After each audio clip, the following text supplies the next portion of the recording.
Pokémon. If you're watching this video, the odds are you've heard of it.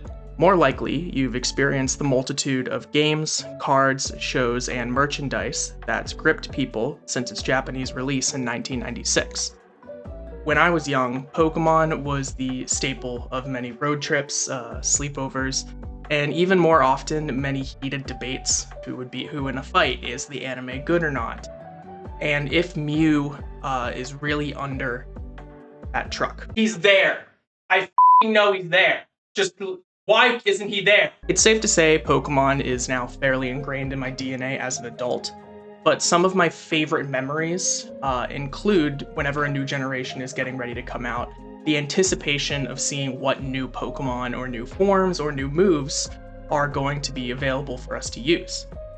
I'd say most prominently, this really started around Gen 5. I think this is about when I discovered Cerebi, and I started seeing the leaks come out in real time with my friends. As long as I can remember, my friends and I also love to draw, so especially when new regions were around the corner, we would go on road trips, and we would spend a lot of the time planning, if we were given our own Pokemon region, what would we do with it? If we had our own games, what would we do with it? If we had to develop our own starter Pokemon, what would we make them? Now, I'm sure everybody at some point in their life has had a moment like this, but when I tell you we would spend hours sketching, brainstorming, balancing stats, writing storylines, we were borderline obsessed. And it was some of the most fun I've ever had. And now that Legend ZA is on our doorstep, and we're getting all of these new Mega Evolutions and rumors of what the next generation might look like, I figured it was time to bring other people in on the fun and share some of what we had designed. Now, while I am planning on developing this as an entire regional dex, and I do have loose ideas for what could eventually become a fan game, I don't have anything solid in the works as of right now, just some loose storyline and a lot of Pokemon designs.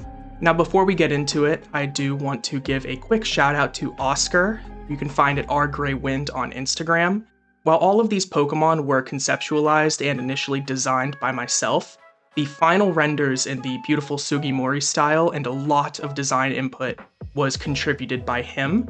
So all of the artwork you will actually be seeing in this video is done by him. Please give him a follow on Instagram and give him a shout out. He is fantastic, and this project would not look nearly as good or have as much life in it without him. So without further ado, let's check out your partner Pokemon for this hypothetical region, and a project I am affectionately calling Pokemon the Isle of Time.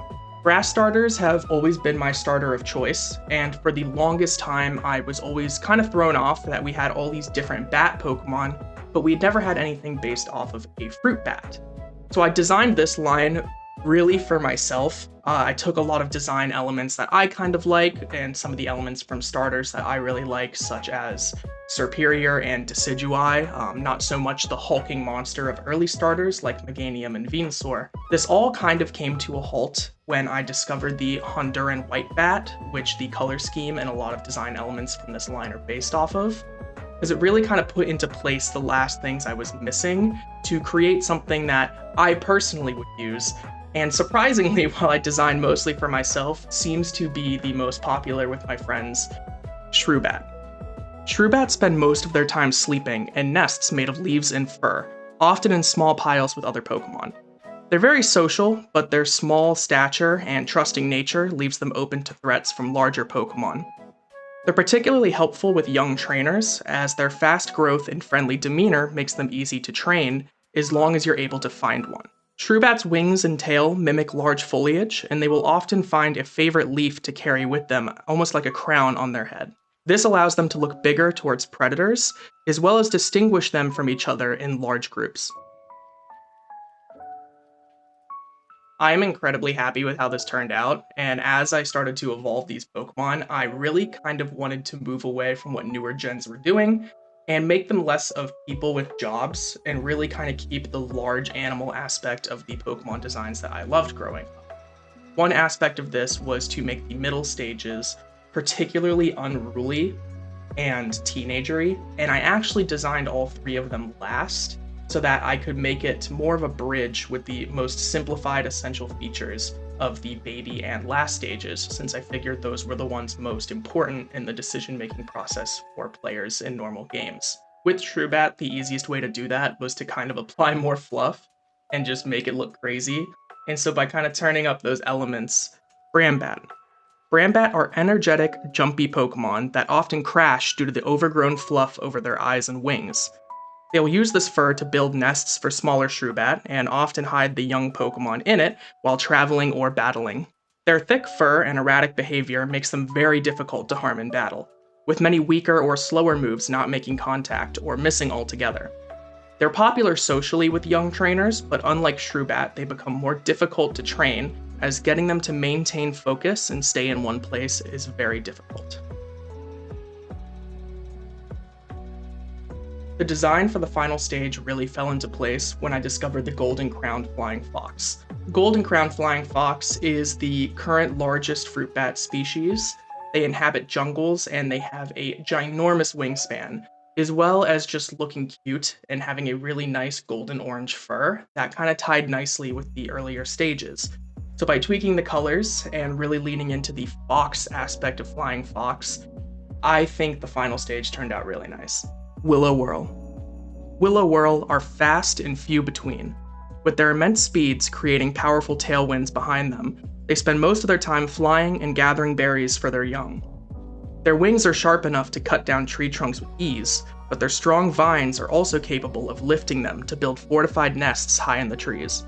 In very tough winters, where the wind is too cold to fly and food is scarce, it's even rumored that they will allow other Pokemon in from the cold and grow fruits and herbs from their own foliage to feed them. Next up, we have the Fire Starter, which admittedly was the easiest to design. I feel like I got this one pretty solid on the first go, and it has changed the least throughout this entire creative process. I knew very early on that I wanted to do a red panda that shoots fireworks from its tail. I don't really know how I came up with that concept, but it just popped into my head and it became too good to get rid of, so we've been rolling with it. When it comes to red pandas, I love that they stand up to make themselves look bigger. I love that they are cute, cuddly, and brightly colored. Everything about them just screams starter Pokemon and screams fire type, but unfortunately the only ones that we have right now are Stuffle and Beware, which while great, their color scheme doesn't match fire typing and they just lean way too heavy into the stuffed animal concept as opposed to the bear elemental powerhouse concept. Kaboom. Kaboom are difficult to train because despite their cute and friendly appearance, they're very wary of people and easily startled. They produce small blasts of explosive fire and light from their tails, and will often spontaneously erupt when startled if it's not released regularly. Their abnormally high body temperatures and fire-starting abilities make them popular for trainers traveling in colder environments or over long distances. While skittish, if you befriend a Kaboom, they are incredibly loyal and will never leave your side. When I was working on Kaboom's evolution, similar to Brambat, I designed it last. I knew the final stage was going to be big and imposing, and so for the middle stage, I needed to bridge something that was skittish and small with something stoic and strong. So I went for something that, while not the toughest, wants you to think it's tough. I kind of unrolled its fur into more of a cape, I extended the tail to hold more charges, and I adopted that traditional red panda, arms over the head, I'm bigger than you even though I'm scared kind of vibe. Panda Burst. Panda Burst are very aggressive in nature, often eager to fight anything in their path in an effort to prove their might. This often ends unfavorably though, due to their lower physical prowess and difficult time aiming their very heavy tails. As a result, they're often seen sticking their arms up to appear more threatening and often aimlessly firing with their eyes closed, crying. The final stage in this line I am incredibly proud of. I think it captures everything I wanted. I wanted to do something kind of interesting and make a hulking Pokemon that was more of a special tank, kind of leaning into the firework aspect, as opposed to something that would physically fight another bear-shaped Pokemon. I think this worked really well for its personality as well, because Red Panda's being a little more skittish and being a little more timid. The idea that this giant thing looks scary, but is incapable of physically fighting and is actually very friendly and kind of keeping its distance from you, but curious, really really worked both in a personality standpoint and in a design standpoint. Boombursa. Boombursa's large stature and shaggy fur make it an imposing presence, but it's actually very peaceful in habit. Their calm and stoic demeanor makes them good with other Pokémon, and the large bursts of brightly colored fire vary in size, shape, brightness, and power, like fireworks. It's actually presumed fireworks and sparklers were designed off of this Pokémon's attacks, when emperors of old used them for protection and entertainment during palace events.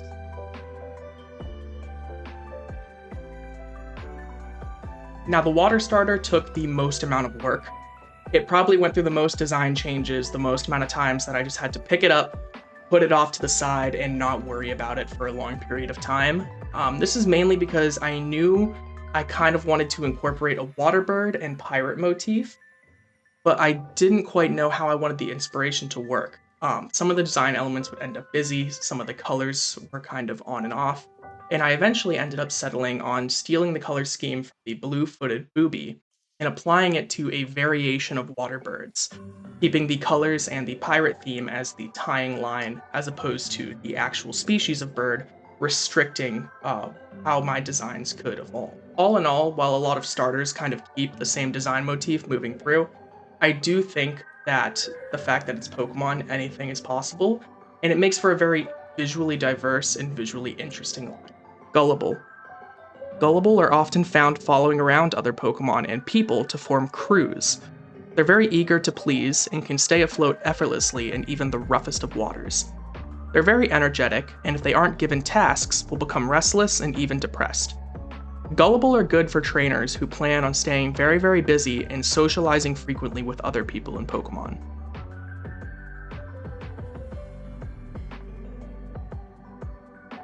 The second stage in this line probably runs the least off of the pirate motif.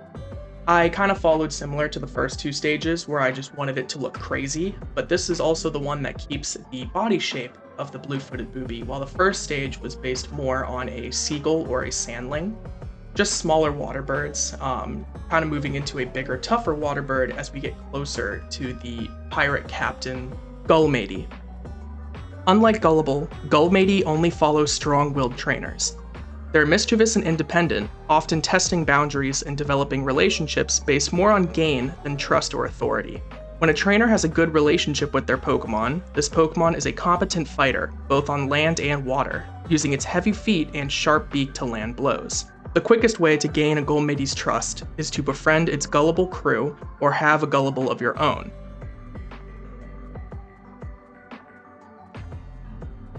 The final stage in this line was the first one I designed and the hardest to clean up.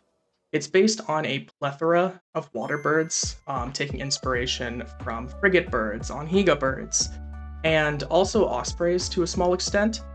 I did want to keep the color scheme from the blue-footed booby just to kind of hold everything together, and I think it played off really well in its final design, but we wanted to go full pirate captain. We wanted the feathered cap, and we wanted its tail feathers to develop into a nice black sail, just to warn other Pokemon on the seas that it is not to be messed with.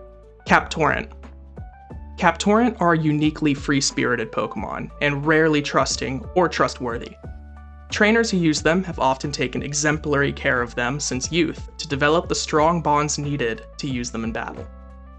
They're very popular with sailors, as their keen sight and high endurance allows them to spend long stretches in the sky or sea searching for threats or land. In some instances, powerful Captorant have even been known to create new tides or winds to get their captains home safe when their ships are damaged. With that, we have covered all three of the new starter Pokemon I designed for this project. Let me know below which one that you would use and which one is your favorite, and if you have any feedback on names, typing, design changes, anything, I would love to hear them. Everything is very fluid. We do have more designs coming, but everything is also subject to change, as I want this to be a very collaborative project, and I want to create the best designs possible that will reach the most amount of people. Thank you everybody for watching. I'm very proud of how these designs turned out, and I hope that you enjoyed hearing me talk about them as well. I do have other videos working right now. We are going to kind of follow the trend of how region dexes and releases for actual games go. So working in the pipeline right now is new evolutions of currently existing Pokemon and Route 1 Pokemon. If you have any predictions or ideas for what might be in those videos, please comment that below, as well as what your favorite starter is. Till next time.